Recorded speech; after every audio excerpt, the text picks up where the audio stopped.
Hello, വളരെ tasty ആയിട്ടുള്ളതും healthy ആയിട്ടുള്ള ഒരു മസാല കിച്ചടിയാണ് നമ്മളിന്ന് തയ്യാറാക്കുന്നത്. നമ്മൾ സാധാരണ കിച്ചടി തയ്യാറാക്കാറുണ്ട്. അത് ചെറുപയർ പരിപ്പും നേരിയരിയും ഇട്ടിട്ട് കുറച്ച് തേങ്ങാപ്പാലൊക്കെ ഒഴിച്ചിട്ട് വളരെ സിമ്പിളായിട്ടാണ് നമ്മൾ തയ്യാറാക്കുന്നത്. ഇത് നമ്മളിപ്പോൾ കുറച്ച് മസാലയൊക്കെ ചേർത്ത് പച്ചക്കറിയും കുറച്ച് ചിക്കനൊക്കെ ഇട്ട് കുറച്ച് മസാലപ്പൊടികളൊക്കെ ചേർത്തിട്ട് വളരെ ടേസ്റ്റിയാണ്. നിങ്ങൾ എന്തായാലും ഒന്ന് ഉണ്ടാക്കി നോക്കണം. നമുക്ക് ഹെൽത്തി ആയിട്ട് എന്തെങ്കിലും കഴിക്കണം എന്ന് തോന്നുമ്പോൾ നമുക്കിത് ഉണ്ടാക്കിയെടുക്കാം. ഡിന്നറിന് നമുക്കിത് തയ്യാറാക്കാം. കുട്ടികൾക്ക് സ്കൂളിൽ നിന്ന് വിട്ട് വരുമ്പോൾ വൈകിട്ട് ഹെൽത്തി ആയിട്ട് എന്തെങ്കിലും കൊടുക്കണം എന്ന് ആഗ്രഹിക്കുന്നുണ്ടെങ്കിൽ ഇതുണ്ടാക്കി കൊടുക്കാം. നിങ്ങൾ എന്തായാലും ഒന്ന് ഉണ്ടാക്കി നോക്കണം. വീഡിയോ ഇഷ്ടമായിട്ടുണ്ടെങ്കിൽ ലൈക്ക് ചെയ്യാനും ഷെയർ ചെയ്യാനും കമൻറ്റ് ചെയ്യാനും മറക്കരുത്. അപ്പോൾ നമ്മുടെ ഈ മസാല കിച്ചടി എങ്ങനെ തയ്യാറാക്കുന്നതെന്ന് നമുക്ക് നോക്കാം.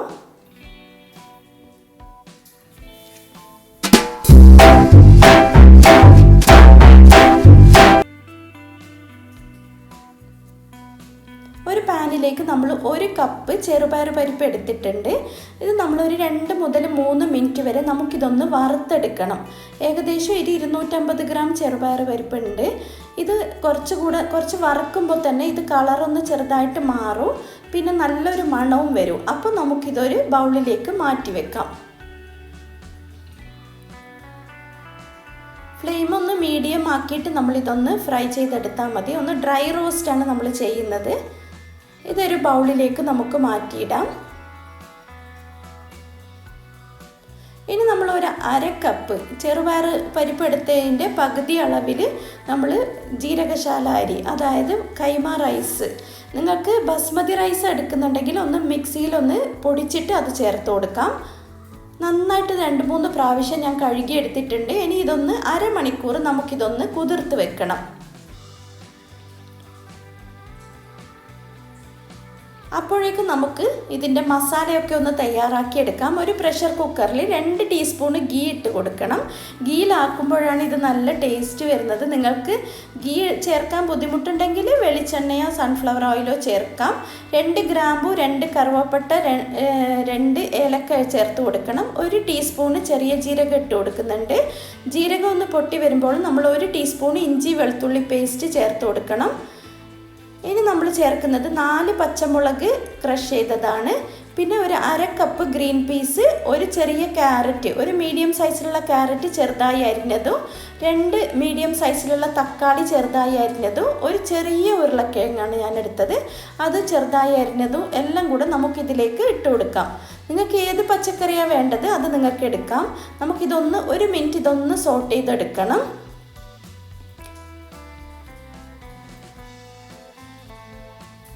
നമ്മളിനി ചിക്കനാണ് ചേർക്കുന്നത്. ഞാനൊരു 150 ഗ്രാം ചിക്കന്, എല്ലില്ലാത്ത പീസ് ഒരു 3 പീസ് ഞാൻ ചെറുതായി മുറിച്ചിട്ട് കഴുകി മാറ്റി വെച്ചിട്ടുണ്ട്. അത് ചേർത്ത് കൊടുക്കാം. ഇനി 1 ടീസ്പൂണ് ഉപ്പ് ചേർക്കാം. ഉപ്പ് നിങ്ങളുടെ പാകത്തിനനുസരിച്ച് ചേർക്കാം. ഇനി നമ്മൾ മസാലപ്പൊടികൾ ചേർക്കുന്നുണ്ട്. ഒരു 1/2 ടീസ്പൂണ് മഞ്ഞൾപ്പൊടിയും, 1 ടീസ്പൂണ് കാശ്മീരി മുളക് പൊടിയും, ഒരു 1/2 ടീസ്പൂണ് മല്ലിപ്പൊടി, പിന്നെ 1 ടീസ്പൂണ് ചതച്ച് വെച്ച കുരുമുളക്. ഇതൊക്കെ നമുക്ക് ചേർത്ത് കൊടുക്കാം. നന്നായിട്ട് ഒന്നും കൂടെ എല്ലാം കൂടെ ഒന്ന് മിക്സ് ചെയ്യണം.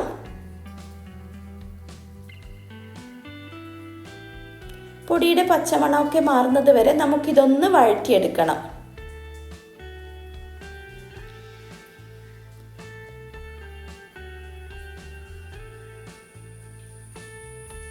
ഇനി നമ്മൾ കുതിർത്ത് വെച്ച ചെറുപയർ പരിപ്പും അരിയും ഒന്ന് വെള്ളമൊക്കെ മാറ്റിയിട്ട് നമുക്കിതിലേക്ക് ഇട്ട് കൊടുക്കാം. ഒന്ന് നന്നായിട്ട് ഒന്നും കൂടെ എല്ലാം കൂടെ യോജിപ്പിച്ചെടുക്കാം.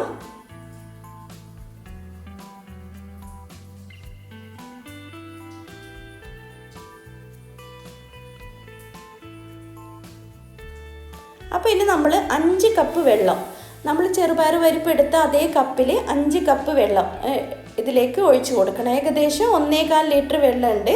പിന്നെ 1 ടീസ്പൂൺ ഗീ ഇതിൻ്റെ മുകളിലേക്ക് ഇട്ട് കൊടുത്താൽ നമ്മൾ പ്രഷർ കുക്കറിൽ ഇതിൽ നിന്ന് മസാലയൊന്നും പുറത്തേക്ക് വരികയില്ല.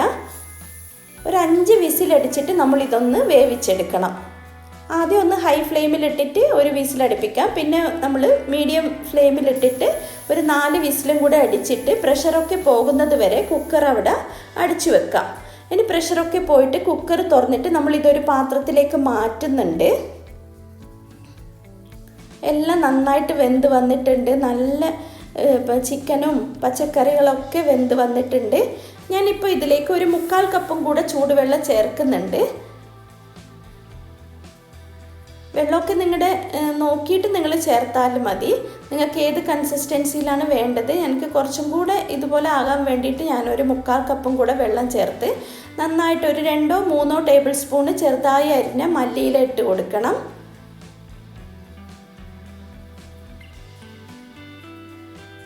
ഒരു ടീസ്പൂണ് ഗരം മസാലയാണ് നമ്മൾ ഈ സമയത്ത് ചേർക്കുന്നത്.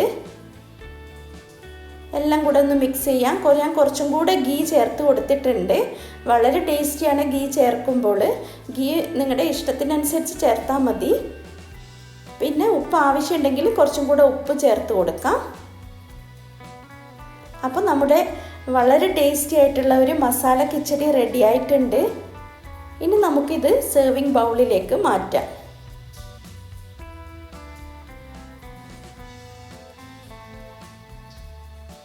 ചൂടോട് കൂടി തന്നെ സെർവ് ചെയ്യാം.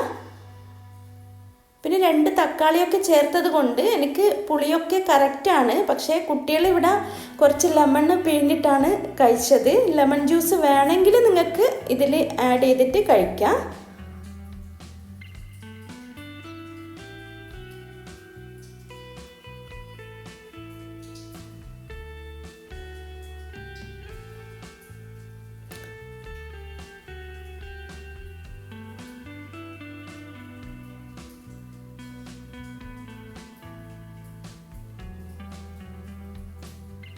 അപ്പോൾ വീഡിയോ ഇഷ്ടമായിട്ടുണ്ടെങ്കിൽ ലൈക്ക് ചെയ്യാനും ഷെയർ ചെയ്യാനും കമൻറ്റ് ചെയ്യാനും മറക്കരുത്. പുതിയ വീഡിയോസായിട്ട് വീണ്ടും കാണാം. ബൈ. അതുപോലെ നിങ്ങൾ ആദ്യമായിട്ടാണ് ചാനൽ കാണുന്നതെങ്കിൽ സബ്സ്ക്രൈബ് ചെയ്യാനും മറക്കരുത്.